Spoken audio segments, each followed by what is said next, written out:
Talking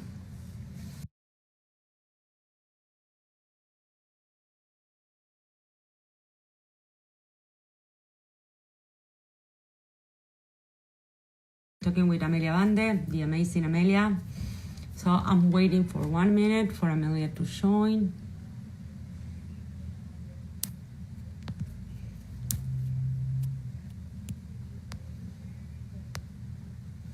One minute. Hello, Amelia.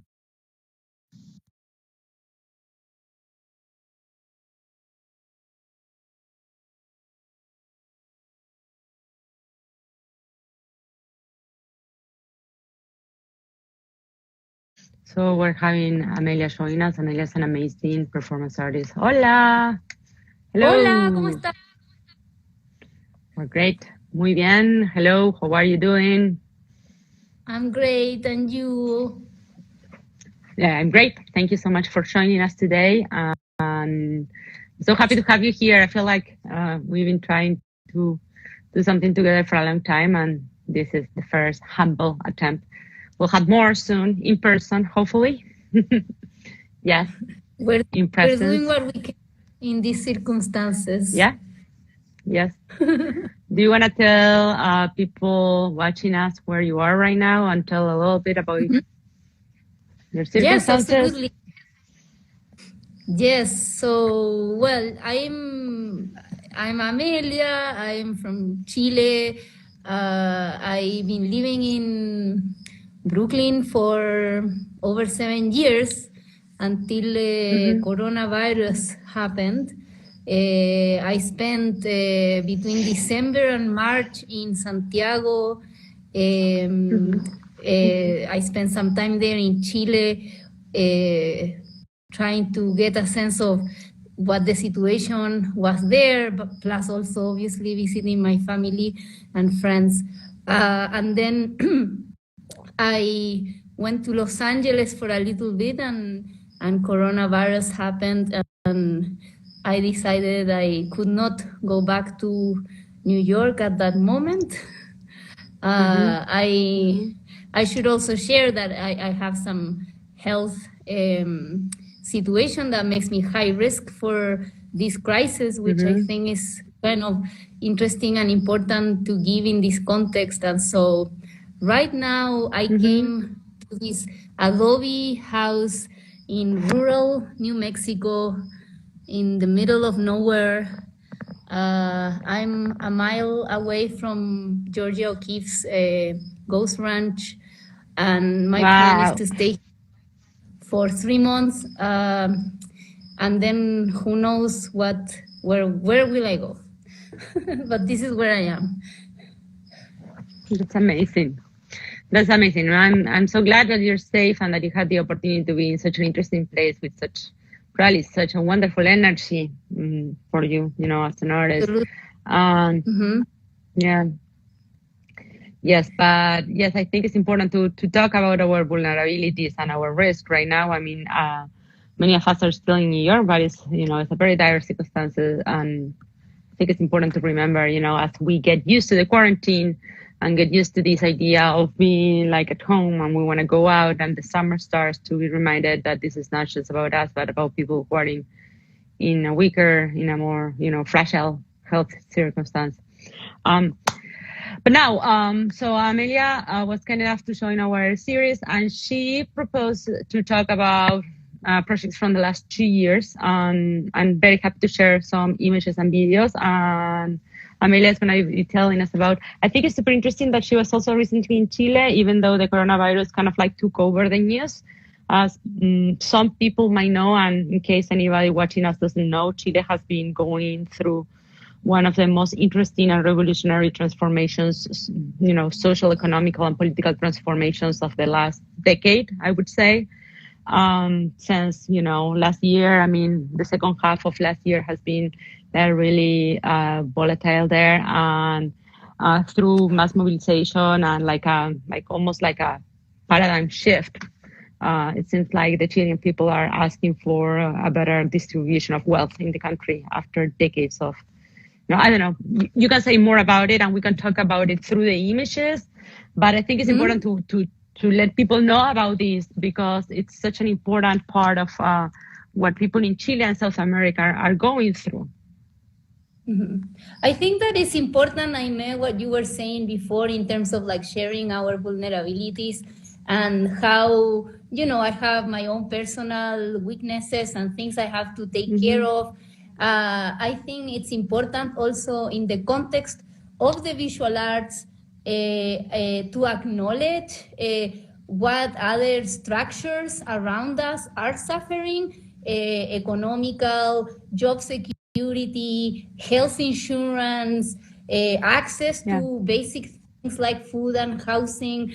And I can speak personally about my vulnerabilities with the health system. And, you know, I have in New York, besides being an artist, I work as a teacher. I teach Spanish at NYU and CUNY. And there's, you know, vulnerabilities that we are seeing now, how our job securities are being completely stripped down in the context of a pandemic.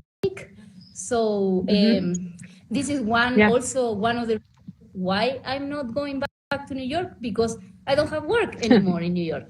But now, I'm so sorry. In the context of Latin America and the movement in Chile, but now in relationship to the pandemic and what's happening in Brazil and in Ecuador and in other countries, which is basically it's stripped bare how so many of us are just kind of suffering with very basic things. And this is the context of this conversation, right? So me and you, we're not in the same city for these reasons. And there's a background of pain for you being in New York, what has been the experience in New York, and then for both of us as being from Latin America, how the situation is affecting especially poor people in our countries. And I think for me it's really important to give this context to this conversation as we enter and talk about my projects and art and all of these things. No, I think it's super important, and also to acknowledge that, I mean, for different reasons, I feel that we have some privileges, or at least I feel myself that I have a lot of privileges, even while I am in New York, which is the center of the pandemic. But at the same time, you know, everything is relative, and there are people with more privileges. But we come from places that are very vulnerable. And if it hits in our homes, you know, it will hit in a very harsh way, the same way it's happening in Quito or in Brazil. So, I mean, I feel like that's the stress that people that, you know, come from our regions, like we have on top of it, you know, we have this second place of belonging that we're very worried about. But anyway, and I think that's a responsibility. But I mean, just, you know, to explain why I brought up the political process in Chile, I think it's very important, you know, to remind people to have that in mind as we start watching your work from the last few years, because especially in the last process, you know, this is something that maybe people are not aware or don't remember that happened. I feel like the news are like erasing what just happened, you know, like anything that happened more than 3 months ago seems like, you know, happening another century. And this is happening as we speak. I mean, there's a political process in Chile going on the side of the pandemic, and this is, you know, anyway, we'll see what happens. We'll see what happens. In any case, so let me start sharing. I don't know if you agree, we're going to start with punching songs together, some images of that project. Give me 1 second. I'm going to share them here, and then we're going to see some videos.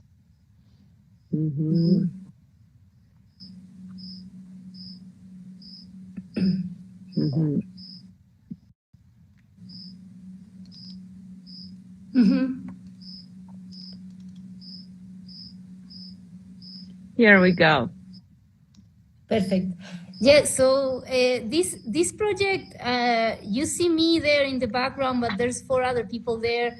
This project is called Punching Songs Together, and it was part of an exhibition that happened at Participant in New York in the summer of 2018. So it's gonna be 2 years this summer, right? And the exhibition as a whole was talking about issues of labor and work and the conditions of work. And my idea here was to form a band and to think about music making as a metaphor of work. You know, when you're making music, you have relationship to your instrument, which could also be similar to having a relationship to a tool that you're using for work, right?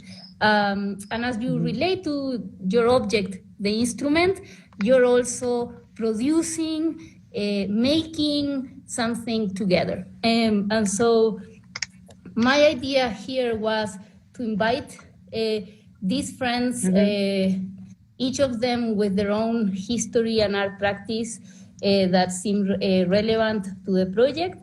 And we installed ourselves as a band in the gallery. And then by making some questions to the audience, if you can see there in that photo, there's a screen on the back, a projection, where basically what you see are strips of paper where people wrote phrases. And those phrases were answers to questions that we were making and posing to the audience. And I placed these pieces of paper on the table. The table was filmed and then projected. And so what we were creating were the lyrics of this song that we were improvising, making live. So it was kind of a process of 40 minutes of creating a song together as a band, and also but with the audience providing the words. So what was the song going to be about, basically? Here we can see it more clearly. Right. It's quite amazing. So we can. Am I a big baby? I think it says, oh yeah, I can see the future. So we had a saxophone, we had a keyboard, we had synthesizers and bass machine and drums. And I was singing together with Constantina Savitsanos. We were sort of having microphones and singing, but also negotiating the content of the song together. And it was really fun. Those were good times. That seems like amazing. Would you record this, or were you just like this with live during the performance only? There was a video that unfortunately, as it happens so often with live performance, sometimes you get really good video and sometimes you get really crappy footage of performances. And this is, it's just like the video, I feel, never quite captured the essence of, you know, what we were trying to do. But there is some documentation of it. And it's funny because it's not like a concert. It's like basically a concert that gets continuously interrupted by the need of continuing to make the song. So we make the first part, we sing together, then we have to stop, then we have to write the second part of the song, then we have to stop, make the chorus. So it's also like a kind of frustrating concert because it's not finished. Absolutely. So let's see the images again one last time. And I have a question for you. I mean, we will share them with Amelia. We don't have to wait until the end. We're not that organized or protocolares. I mean, we're happy, you know, to make this more dynamic. But yes, again, this is a project called Punching Songs Together. So, and I have a question for you in terms, you know, like a basic element of your work is language, right? And how long have you lived in New York? How long did you, I imagine like most of us, we all thought we were going to be in New York for a little bit and then we just stayed. How was it for you, that passage of like deciding to stay or and using English in your work, you know? Totally. Well, I have a kind of a particular story with English and the United States because I was born in the United States. My parents left Chile in 1974 after the military coup. Decided it was safer for them to leave because they were both student activists, you know, during the Allende years. And they ended up, for whatever reasons, in Washington, D.C., which is where I was born. And so I went back to Chile as a baby, as a toddler. Yeah, but I have a passport, is what I'm trying to say. I'm the only person in my family, just because of this birthright citizenship thing, that I had the nationality. And so when I was very young, in my early 20s, I moved to New York and lived there for 4 years. And then I went back to Chile, then I went to Germany. And then in 2013, I moved back to Brooklyn to do an MFA in creative writing in Spanish. And then I just stayed. I just stayed because I've always liked it, because I've always had a very close relationship with the English language. And because I also felt, like many of us have felt, that New York offered a sort of diversity and aliveness where a lot of things are possible in relationship to making work and creating alliances with other people that might be queer like me, that might be from Latin America like me. And so that sort of made me want to stay. But also I mentioned the fact that I was born in the US to say that. So it was easier for you to stay. Yeah. It was a decision that didn't involve a lot of sacrifice for me, you know, or effort. Yeah. Well, but in terms of your creative practice, at the beginning, as you mentioned, you came here, and that's the information I had, which I think is curious. Again, like your performance has so much to do with language, right? And about like the spoken word, and about writing, and about improvising with words.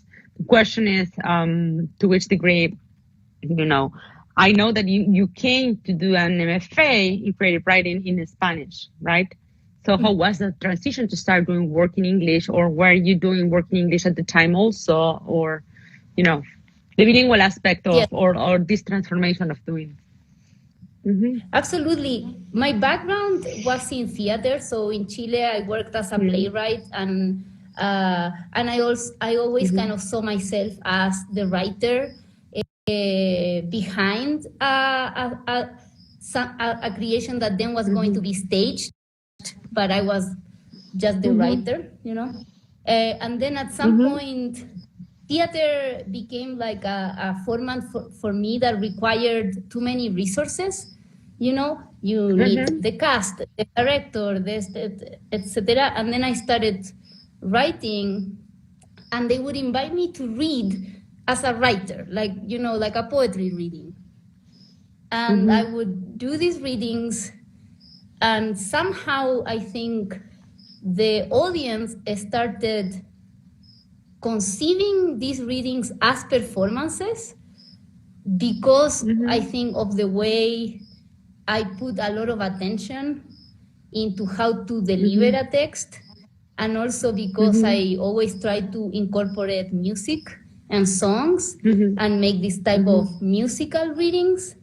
And so slowly, I think it was to do with the feedback I was getting, I started to more consciously creating these pieces that are text-based, but I call them performances, right? And the transition from Spanish to English, it was natural.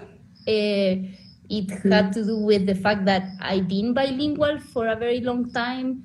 English has been in my life for a very long time. I lived in Germany, where I functioned mostly in English for 5 years.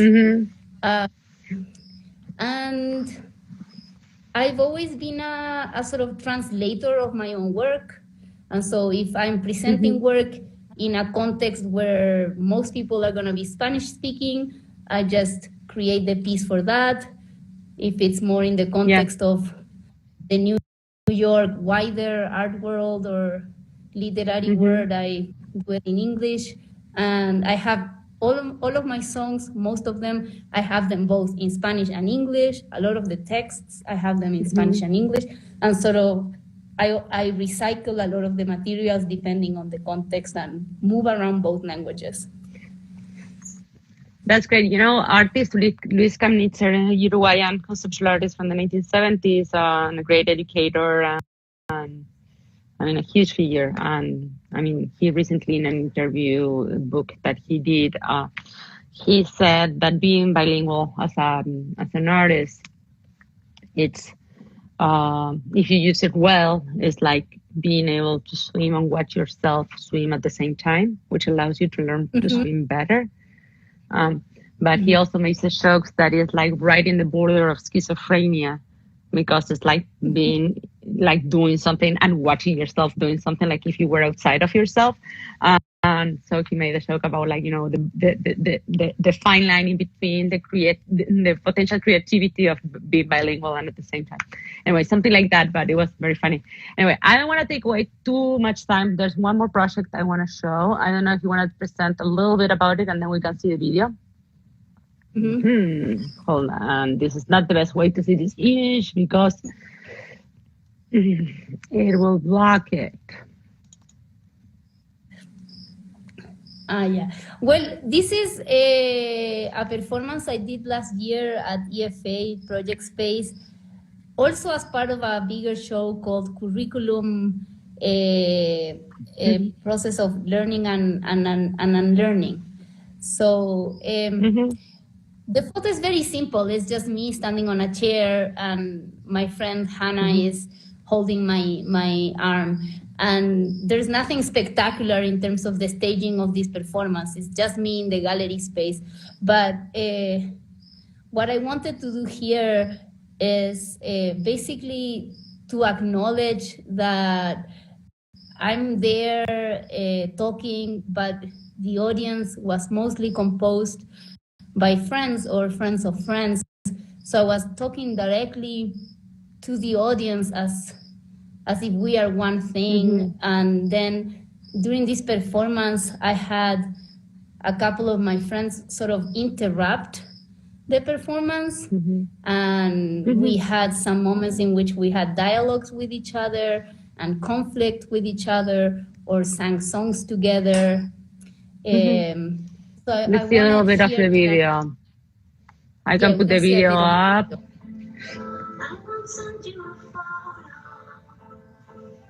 Let me put it.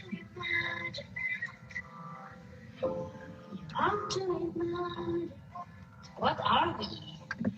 A queer community? A community of artists? Complicated stories, though. A lot of complicated stories among us. We've tried to flirt with each other, and it didn't work. Or it did work. It didn't end well. If this was a job interview, I would not get hired. Okay, the friends are in the audience. This is true.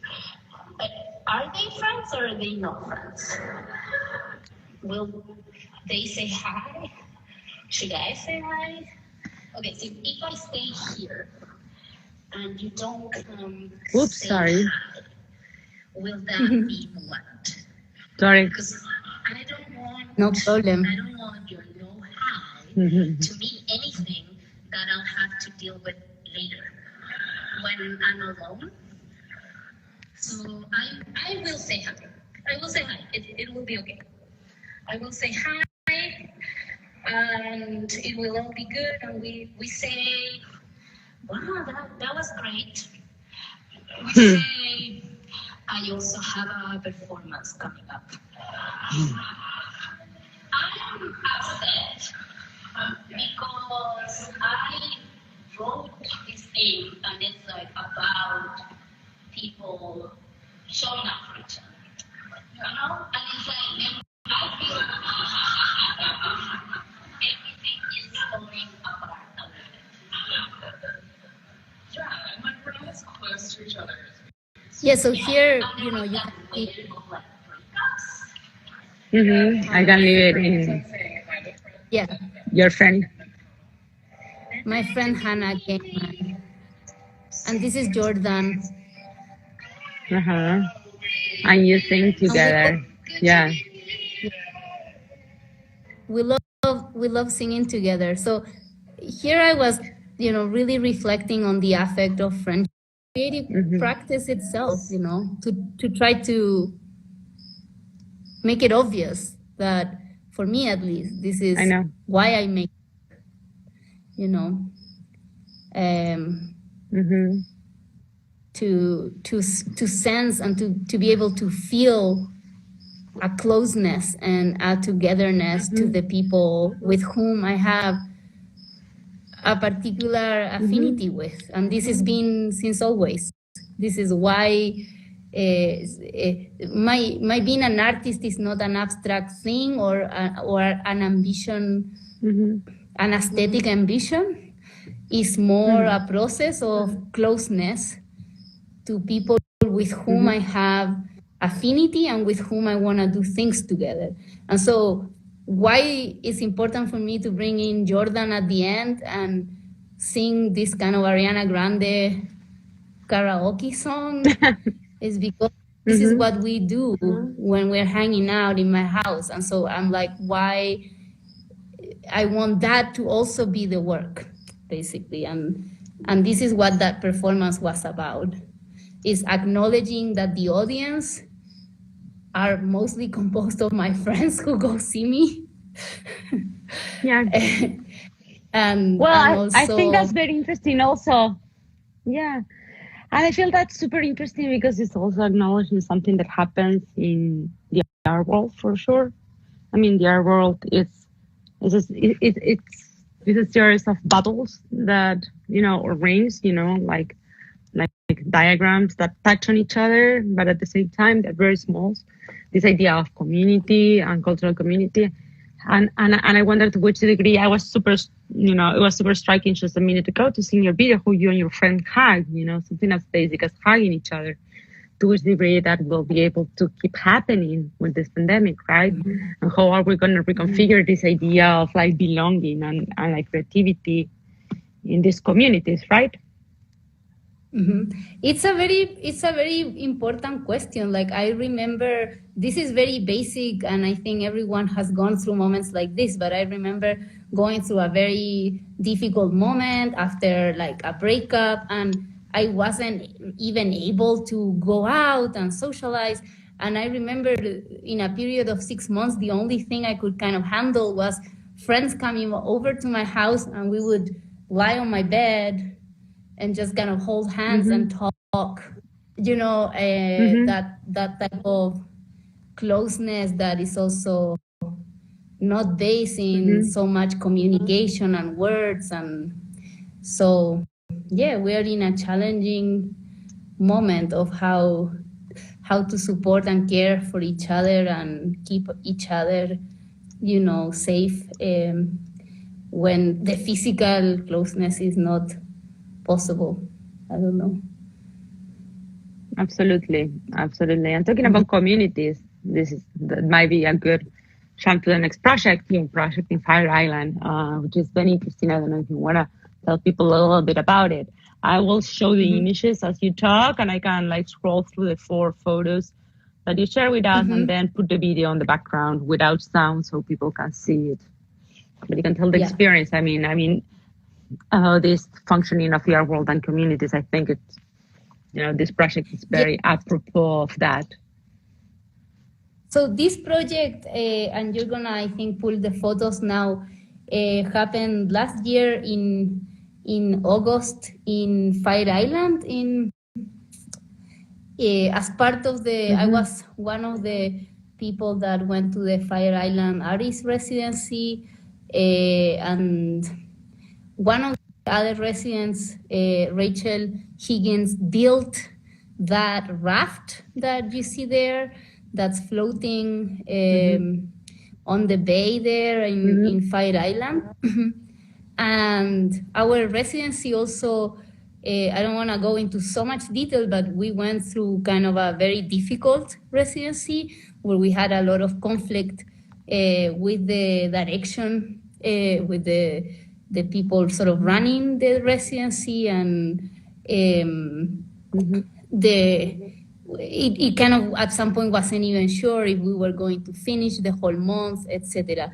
This is a residency for queer artists that happens every year, or has happened for the last 10 years, in Cherry Grove, in Fire Island, which is a kind of quote unquote gay heaven, but in a very rich area of Long Island. And so Rachel built this raft, and on the last day, all of us went on the raft. So this is the artists and some friends. And the raft also looked exactly like the boardwalk of Fire Island. Fire Island, that area doesn't have cars. So there we go, onto the bay. And on top of that raft, I read a poem I had written that day, and I sang a song at the end, and Bianca Messenger read some fragments of a play she had written, and Tyler made a song. And this is footage of Rachel. She made the raft just with recycled lumber found in different areas of the island. So it was like a recycling of materials. But symbolically, what this meant, and you can see all of us helping out there, was, again, kind of a belief, kind of, ¿cómo se dice? Like, that you believe in a type of togetherness, regardless of any adversity, right? We, in all honesty, had a very difficult time during our month there, but this raft was to sustain us on water, which is, water is not solid. It moves around and it's scary. But can we build a platform that can sustain us together?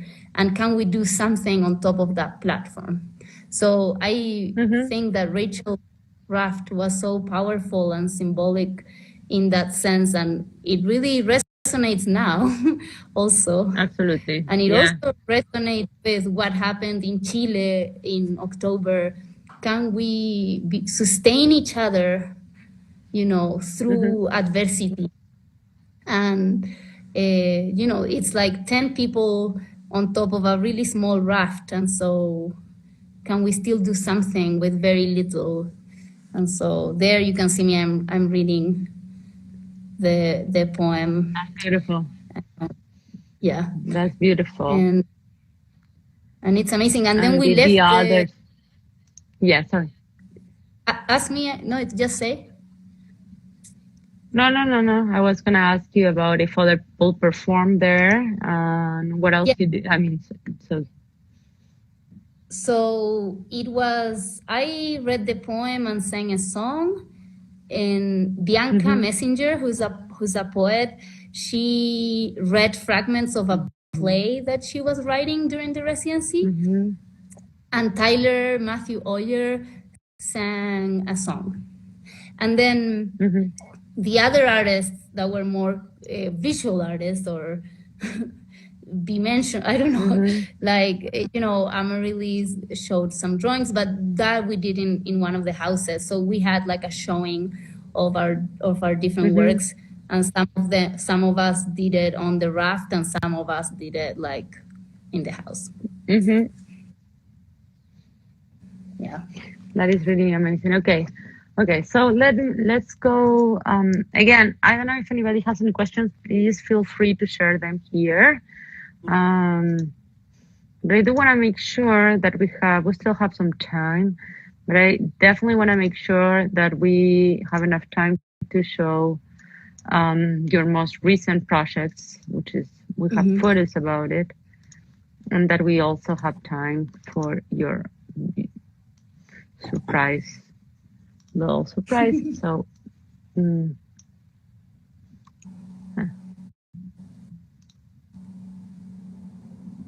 I don't know if the order is right here. I see that I have one. It doesn't matter. Well, okay, good. This one is from the previous one. Yeah. Yeah. Well, but let's start here. Yeah. We can start with that photo, which is a funny photo. This is me and my brother many years ago. This is, I don't know, more than 10 years ago. And we went to Peru, right? And you know, they don't like Chileans very much in Peru and Bolivia because of our history of stealing their land, the history of stealing Bolivians' access to the Pacific Ocean, and also, you know, racism and discrimination of Peruvian immigrants in Chile. This photo, it was part of of a project that I did last fall, so October, November 2019, called Exhausted and Furious, so Agotada y Furiosa. And it started from two invitations I got from two artists. One is Sandra Ibarra, who's a Chicana artist who had a show at Knockdown Center called Side Piece Forever, and another show by Sara Zapata, who's another artist from Texas but with Peruvian, her dad is Peruvian, and she's a textile artist, and she had an installation at Performance Space independently. So I started to think, what could I present? I was thinking about what it means to be a queer artist with Latino roots, with whether you were born in the United States or not, and then also how art institutions need sometimes Latino artists to kind of fill out a quota of diversity or not. You know, there's a lot of intentions that sometimes can be shady. And so I wanted to talk about gatekeeping and tokenizing in the art world. But as I was preparing, the estallido happened in Chile. So this social explosion happened in October. And I had a friend that was shot in the face by the police, and she's fine. But there was a lot of things happening that were very disturbing. For the first time, the military came to the streets. For the first time since Pinochet had left, there was a curfew. The level of militarization and violence from the police force towards the protesters was something unprecedented in democracy. And so it felt very urgent. So my performance sort of got hijacked by the situation in Chile, and I created a slideshow with personal reflections and memories, like this photo that you see, with an actual report of what was happening in Chile, so my friends in the United States could know. So I was playing WhatsApp audios from friends in Chile, and I translated them, and I showed videos. I don't know what other photos you have besides the Muera Chile. This is Sandra Ibarra's work. So this was in the context of in which I was invited. These are leather harnesses, but they're made, in like a bone. Yes, in like a. That's Sandra in a video. That's me, and it says exhausted and furious, but I'm smiling and I look happy. Yeah, the face is incredible. The contrast in between the title, it's like an album cover from the 90s or something. Yes. Yeah. So I wanted to, I don't know. I think there's always some humor. And this is literally just kind of famous photographs that were happening around October and November, when people were demonstrating in the streets and there were barricades. And so it was a very kind of open-ended sort of piece in which and this is the Mapungui flag, right? Am I right? Yes. That's the Mapuche flag, yeah. So that's important. That's the Mapuche flag. So it's an indigenous flag, and this is, a very important part. I mean, and I think it's just to explain it to anybody who might not know so much about the situation in Chile. I mean, part of what happened was, in a way, a reivindication of indigenous rights in a society that has, for decades, hidden the huge heritage, not just heritage, like the current presence of the Mapuche people, who are absolutely discriminated and segregated economically in the country. So, I mean, the symbolism of seeing this flag on top of this national monument is really striking for anybody in South America who understands what this means, Sorry. Yeah, and this I know this might be kind of obvious for us, but yeah. No. It's interesting that you say it, Aimé, because honestly, in my generation, I'm a bit older, and I grew up, in an upper middle class environment and school and etc. in Santiago. But also I think the country there wasn't a really open debate or dialogue about the situation of the Mapuche in the south of Chile, or even a lot of pride in having Mapuche heritage, which I think has really amplified in the last definitely 10 years, in the same way as the feminist movement has amplified, and the queer movement has amplified. But yeah, now you see the Mapuche flag everywhere as a symbol of the need of, recuperating the roots of the country. And it's also, it relates to colonialism and land stealing and